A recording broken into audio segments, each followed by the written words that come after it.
Hello mga kapamilya, it's January 9, isang mapagpalang araw ng pista ng Jesus Nazareno. Kasama ko ngayon ang kapamilya singer at deboto ng Jesus Nazareno na si Angeline. Muntik nang hindi matuloy, no?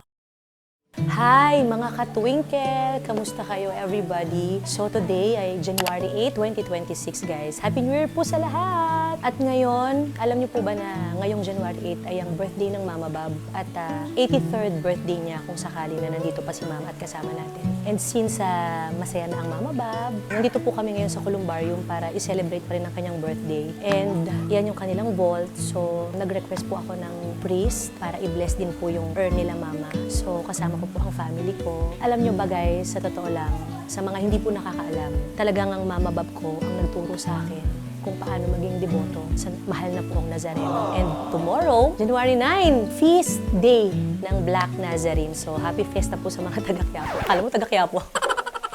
Pero gusto kong batiin lahat ng mga, of course, lahat ng mga taga-Quiapo. Happy Fiesta po sa inyong lahat, sa lahat po ng mga pare sa Quiapo Church, yung mga kaibigan ko dyan, Father Badong, Father June, si Father June po ang nagkasal sa amin noon, Rem, and sa mga staff dyan sa office sa Quiapo. And syempre, hindi ko makakalimutan ng lahat ng mga kapwa ko deboto ng mahal na poong Nazareno. And kaya ko po ginagawa itong vlog natin today dahil gusto ko din pong maipakita sa inyo kung paano ba talaga nagsimula ang pagiging deboto ko at ni Mama Bob syempre sa mahal na poong Nazareno. Simula po nung bata ako dahil siya talaga yung nagturo sa akin noon. Bata pa lang ako, talagang sinasama na ako ni Mama sa mga prosesyon every January 9 ng taon. Hindi ko maalala kung siguro, wala pa po akong 10 years old, siguro mga 6 or 7 years old. Naranasan ko na makipagprosesyon sa mahal na poong Nazareno ng nakapaa. So yun, hanggang ngayon yun yung tumatak sa isip ko na pag sumama ka sa prosesyon ng mahal na poong Nazareno, dapat nakapaa ka kahit gaano kalayo yung lalakarin nyo, kahit pabalik ng simbahan mula grandstand. So ganun po yung panata na kinalakihan ko.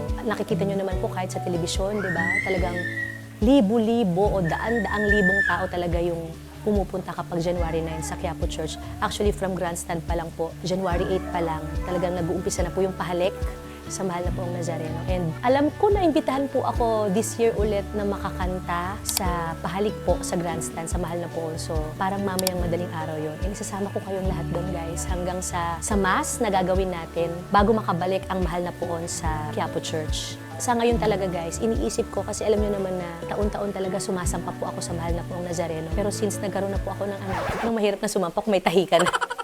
Pero alam nyo, nagpaalam talaga ako sa doktor ko. And sabi lang sa akin ng doktor ko, ingat angge. Ingat! So yun, pero susubukan ko pa rin makasampa. At yun talaga yung paraan ko ng pasasalamat sa mahal na poon. So samahan niyo po kami after nito. Celebrate natin ang birthday ng Mama Bob. And after nito, kung ano pa po yung mangyayari hanggang tonight, isasama ko po kayong lahat.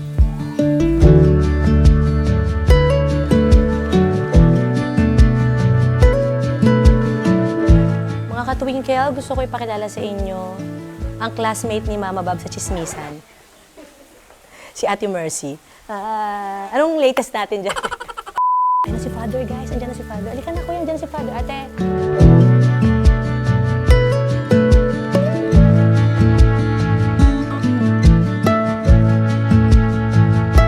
Happy birthday, Mama. Happy birthday, Lola Bob. Si Ate Mercy, latest. Ano latest na yan? Bulong-bulang.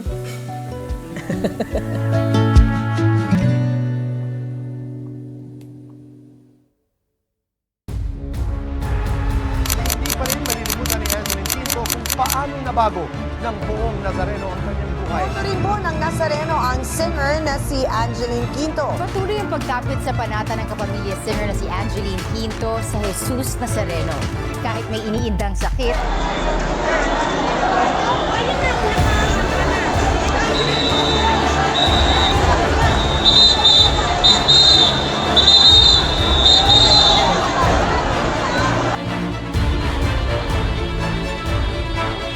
Apat na taon ko na po itong ginagawa. Hi guys! So today ay almost 1 AM na po ng madaling araw at January 9, feast day ng Black Nazarene. Alam nyo, napakatagal ko na pong gustong i-share sa inyo ito at feeling ko ito yung tamang time. Paano po ba nag-umpisa na maging deboto ako ng mahal na poong Jesus Nazareno? 7 years old po ako dahil ganong edad pa lang ako sinasama ng Mama Bob. Punta kami ng Quiapo Church kasama ang mga kapitbahay namin. nakapaa, lahat sumisigaw ng Viva! Viva!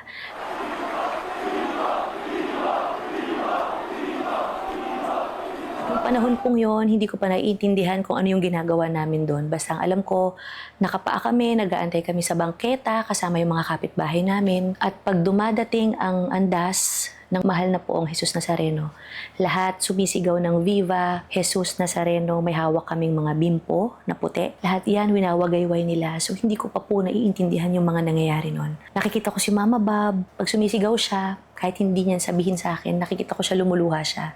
At bilang nanay na rin po ako ngayon, siguro napakarami din pala talagang idinasal ng Mama Bob ko sa mahal na poon, na siguro talagang ibinigay ng mahal na ama. Kaya din ganun po yung pagmamahal ko sa mahal na poong Jesus Nazareno, pananalig ko sa mahal na poon. Napakaraming miracle, masasabi ko talagang milagro na ginawa ng mahal na poong Jesus Nazareno sa buhay ko.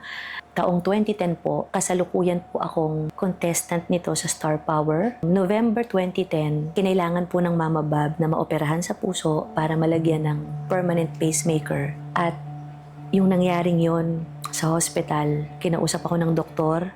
Akala ko sa pelikula lang nangyayari, guys. Kinausap ako ng doktor para sabihin sa akin kung magkano yung kakailanganin naming pera sa operasyon ng mama ko. 250,000 pesos. Ang sabi ko sa doktor, Dok, saan po ako kukuha ng ganyang pera? Meron lang po kaming maliit na sari-sari store. Minsan sumasali ako ng mga singing contest. Madalas talo pa. Paano po ako magkakaroon ng ganyang kalaking pera? Habang ang Mama Bob nasa gilid, ang daming nakasaksak sa kanya. Sa dibdib, sa ulo, mga wire, ang dami. Hindi ko alam gagawin ko, guys. Hindi ko alam ang gagawin ko. Ang nasa isip ko noon, 250,000 pesos para mabuhay ang mama. Para sa operasyon ng Mama Bob. Mahirap. Noong taong 2010, ang pinakamalaking pagsubok sa buhay ko din. At alam nyo, guys, sa pagdadasal ko everyday, araw-araw po akong nasa Quiapo. Nakaluhod, nagdadasal. Kasi hindi ko na alam ang gagawin ko. Wala po akong regular na trabaho nung panahon na yon at kailangan ko ng pera. Gusto kong mabuhay pa ang mama. Lahat iniyak ko araw-araw sa Quiapo Church. Lahat siya ang nakakaalam. Ama, nauubos na ang lakas ko. Kayo na po ang bahala. Huwag niyong pababayaan ng Mama Bob. Duktungan niyo ang buhay ng mama ko. Yan ang tangi kong dasal. Duktungan niyo po ang buhay ng mama ko. Gusto ko pa siyang makasama. Huwag ngayon. Huwag po ngayon. Araw-araw ako nagdadasal. Mag-isa po ako. Kahit puyat ako galing sa taping ng Star Power, kasabay nun nag-aaral ako ng kanta, okay lang. Kakayanin ko lahat para kay mama. Sa sobrang lito ko, hindi ko na alam ang gagawin ko. Isang araw na alala ko, meron po akong kinakantahan na clinic sa Kalayaan Avenue, Heart and Lung Clinic, na taon-taon, tuwing Christmas party nila, iniimbitahan nila ako.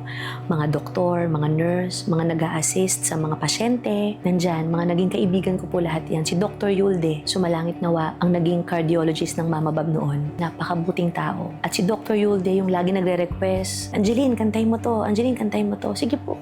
Basta kaya ko, kakantayin ko yan kahit ilang kanta. Si Dr. Yulde, hindi ko inaasahan na mataas pala ang posisyon niya bilang doktor sa Philippine Heart Center. Nung humingi ako ng tulong sa kanya dahil kailangan ng Mama Bob ng operasyon para sa permanent pacemaker ng Mama Bob, agad-agad, tinransfer namin ng mama ko mula dun sa hospital kung nasan kami sa Manila. Dinala namin si Mama Bob sa Philippine Heart Center. Tinulungan ako ni Dr. Yulde. Inoperahan kinabukasan ng Mama Bob at ang takot ko noon, wala ako sa tabi ng mama dahil semifinals ng Star Power noon. Hindi ko na alam, basta gusto ko lang makakanta ng maayos. Pagkatapos ng kanta ko, ano man ang mangyari, babalik ako ng Philippine Heart Center dahil tapos na ang operasyon ng mama. At awa ng Diyos, successful po ang operasyon ng Mama Bob. Successful na operahan ng mama, nalagyan ng permanent pacemaker, naging maayos ang kanyang heartbeat dahil zero na talaga. Lahat yon galing sa Panginoon. Lahat yon dinasal ko sa Ama. Hindi ko alam, unti-unti nagiging maayos ang Mama Bob sa awa ng Panginoon. Hindi nagpabayad si Dr. Yulde ng doctor's fee Yung ibang doctor lang ang binayaran ko na nag-opera kay Mama Bab. Sabi ni Dr. Yulde, guys, alam ko, Angeline, kailangan mo rin ng pera ngayon. Hindi pa tapos yung contest nyo. Huwag mo na akong bayaran. Grabe yun. Halos mapaluhod ako sa harapan ni Dr. Yulde sa pasasalamat ko kasi gusto kong sabihin sa kanya, Dok, hindi nyo alam yung pinagdadaanan ko ngayon. Sabay-sabay ito. Minsan guys, yung pamasahe ko sa jeep papuntang ABS, hindi ko na alam. Bahala na kung magkulang. Magmamakaawa na lang ako sa tricycle driver kung sakaling magalit. Alam niyo yun, nandun na yung isip ko sa jeep, sa taxi, lahat. Kaya ko yung lusutan. Basta maduktungan ang buhay ng mama ko. At hindi ko mapabayaan ng star power kasi ito na lang ang pag-asa ko eh. Ilang buwan na lang, grand finals na guys. From November 2010, nasunod-sunod yung pagsubok sa buhay ko na hindi ko na alam kung paano susolusyonan lahat. November, December, January, February 2011. Nanalo po ako as grand champion. Whew! As grand champion ng star power. Akalain nyo yun, meron akong 1 milyon. Mababayaran ko na yung utang na ginamit ko sa operasyon ng Mama Bab. May sobra pa.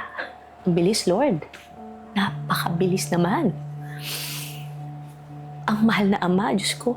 Yung pagsubok sa 2010, kala ko bibigay ako. Pero hindi. Ang nakasalalay dito, buhay ng Mama Bab. Hindi ako pwedeng panghinaan ng loob. Lalaban tayo. Kahit na dumating sa time na gusto ko nang mag-quit, dahil gusto ko kasama ang Mama Bab sa ospital. Pero paano ko gagawin yun? Kasama ko ang Mama Bab sa ospital. Wala naman akong pambayad. So gawa ako ng paraan. May mabuting nurse si Mama Bab sa ICU ng Philippine Heart Center. Hindi ko lang maalala ang pangalan niya guys. Pero ate, shout out sa'yo. Kung naaalala mo to, hindi kita nakakalimutan. Ikaw yung nagsasabi sa akin, akong bahala sa mama mo, Angeline. Basta kumanta ka lang, galingan mo ha. Akong bahala sa kanya. Pagbalik mo, mas maayos na si Mama Bab. Hindi kita nakakalimutan, ate, kung paano yung kabutihan mo sa akin. Noong time na yon, kung magkita man tayo, yayakapin lang kita. Hindi ko lang po maalala yung pangalan niya. Ate Weng, basta parang letter W yung name niya. Isa po yan sa napakaraming miracle na ginawa ng Panginoon, ng mahal na pong Jesus Nazareno sa buhay ko. At nung time naman na nawala ang Mama Bab, year 2020, nang dasal ko sa mahal na poon, Ama, hindi ko alam paano ako mag-uumpisa. Si Mama Bab ang buhay ko. Si Mama Bab lahat sa akin. Ama, para saan na po ako ngayon? Hindi ko alam. Turo niyo sa akin ang gagawin ko. Pagkatapos mawala ng Mama Bab, parang nawala na rin ako. Nawalan ako ng gana magtrabaho, kumanta. Sabi ko lang sa kanya, Ama, kung bibigyan mo po ako ng makakasama ko sa buhay, sana yung deboto rin sa'yo. Dinasal ko yun. Nakilala ko si Non Rev. Hindi ko naman alam na deboto rin siya. Hindi ko alam na sumasampa rin siya. Sumasama sa prosesyon. Ang galing lang guys. Lahat ng mga pagsubok sa buhay ko, hiniling ko sa kanya lahat yung mga sagot. Hindi man ibinigay agad ng mahal na po ang Jesus Nazareno, pero ginawa. Hindi man agad, pero nangyari. Napakarami guys.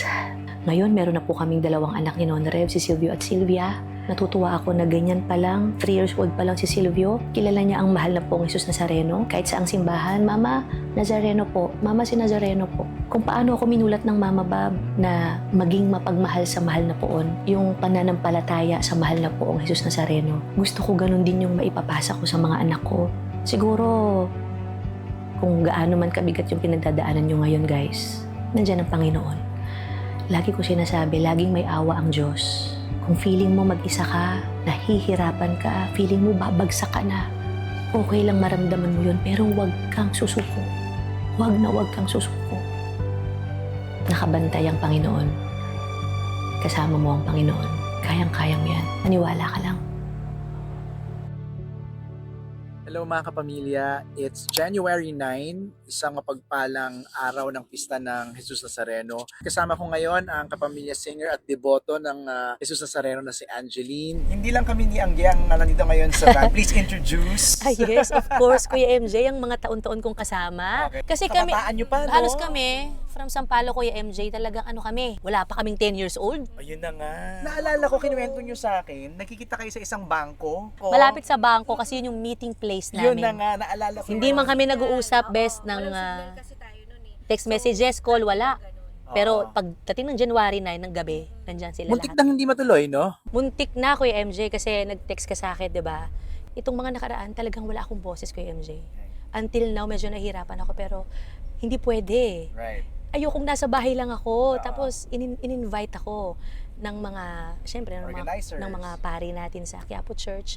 So, hindi ko kayang hindi pumunta sa grandstand. Kahapon pa ako nagdadasal sa Mahal na Poon. Sabi ko, Mahal na Poon, ikaw yung kakantahan ko. So, ikaw na yung kumanta para sa akin. Okay. So, kaya, ito, on the way tayo sa grandstand ngayon. Kakantahin ko kasi paborito to ng mga pare eh. Huwag kang mangamba.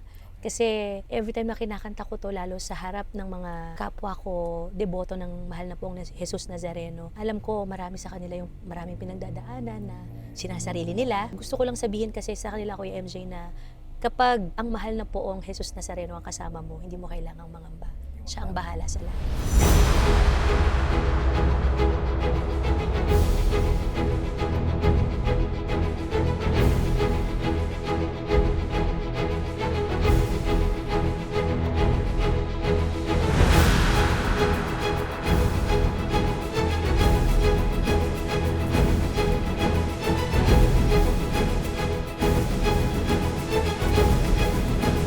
Hello everybody. Medyo nawawala yung boses ko. Buti na lang may tumulong sa atin na Hagad. Baka may mas madaling daan dito na pwede nating lakarin papunta ron. Ayun na si Mama, maglalakad na ata. Kasi 3:09 na ngayon eh. Bababa na muna kami guys. Wait lang. Kami nagtitiwala ngayong bagong taon. Ibubuhos mo ang biyaya at himala. Palakpakan natin ang ating mahal na Pong Jesus Nazareno.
Viva Mahal na Poong Jesus Nazareno! Viva! Happy Fiesta sa mga kapwa ko, deboto. Magandang umaga po sa inyo lahat. Thank you. Thank you po. Palakpakan muli natin Miss Angeline Quinto!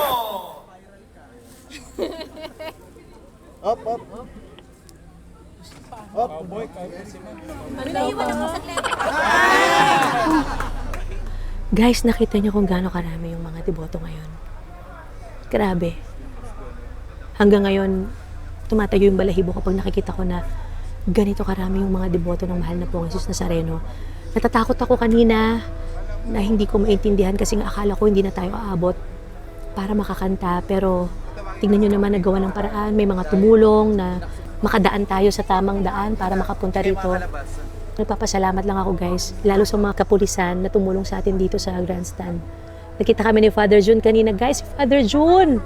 Seskon! Siya po ang nagkasal sa amin ni Non Rev. Grabe, habang kumakanta ako, alam sa totoo lang, hindi ako masyadong dumidilat habang kumakanta kasi naiiyak ako.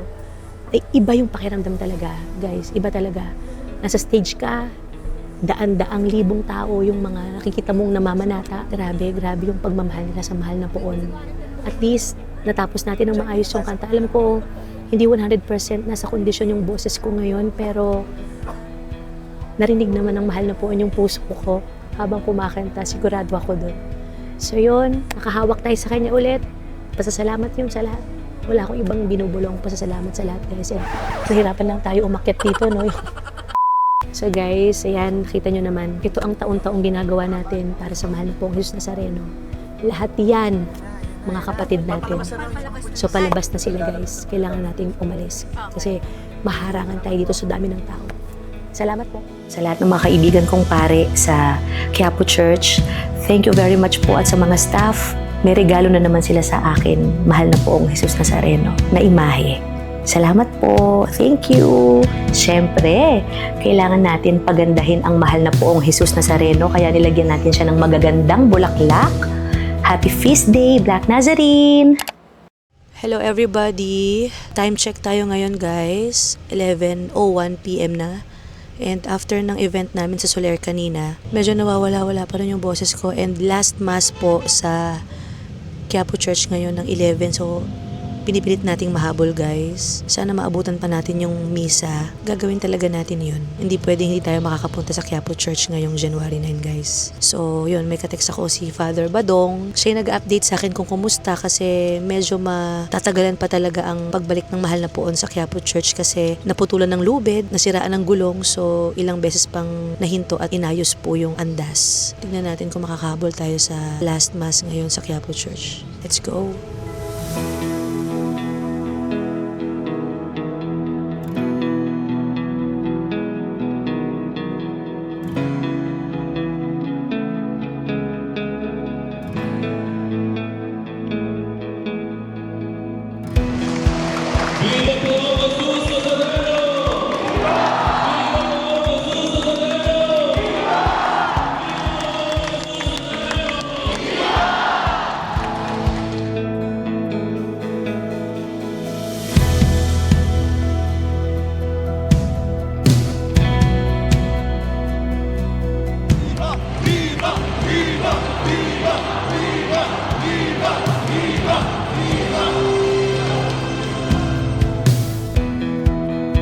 Hi guys, nakaabot tayo sa mass. Everybody, medyo paus pa rin ako guys. So naglalakad na kami, pabalik na sa sasakyan namin guys. Sobrang dami pa rin tao dito sa Quiapo. Hanggang dito sa bandang Isitan, punong-puno pa rin ng tao everybody.